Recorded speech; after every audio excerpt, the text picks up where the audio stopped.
But it is important to follow the guidelines, and if people see a pub or a restaurant, if they're operating at 55%, okay, give them a warning, tell them, hey, 50.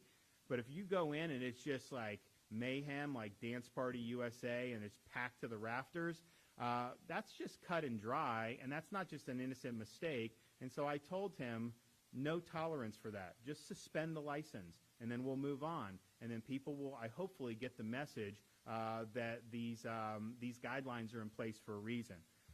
So we want to make sure people are continuing to follow the basic instructions, whether it's masks, social distancing, washing your hands. That stuff will help reduce the spread. And when we went through this in March and took different actions, March and April, the goal was to slow the spread so that we could flatten the curve and have the hospital capacity to deal with the effects of the virus. That obviously worked. We had in April, we were projected by some of these models to have 460,000 people hospitalized.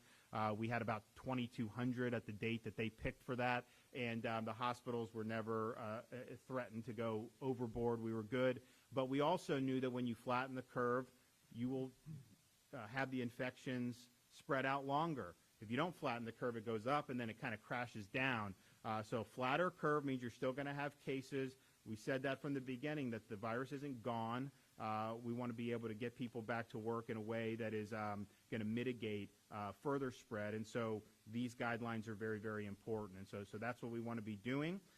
And I want to send it over to Secretary Beshears about kind of the message for folks to, particularly the businesses, to make sure that that they're following the guidelines. Thank you, Governor. Good afternoon, everyone. Thank you for allowing me to be here with you, Governor. I'll be very brief. After discovering that there were some flagrant violations with the Knights Pub, based on contact tracing, it was very easy.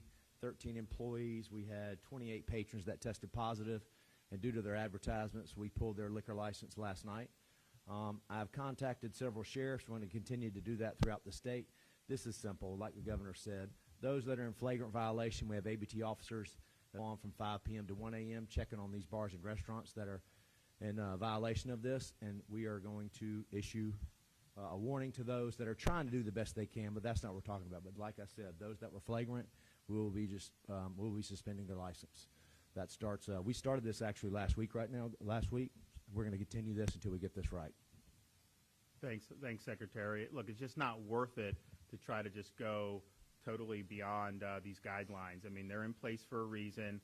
They were done basic on consultation with folks in the medical business communities, the community as a whole, so that we would be able to have low-risk environments operating. And if you're not willing to do that, then you're going to get a visit here from I guess he'll be kind of the Grim Reaper in terms of business licenses, because there's not going to be any tolerance for it. And I will say most of the folks have done a great job. Most of the citizens who've gone in have done a great job in exercising the appropriate restraint. So we really, really appreciate that.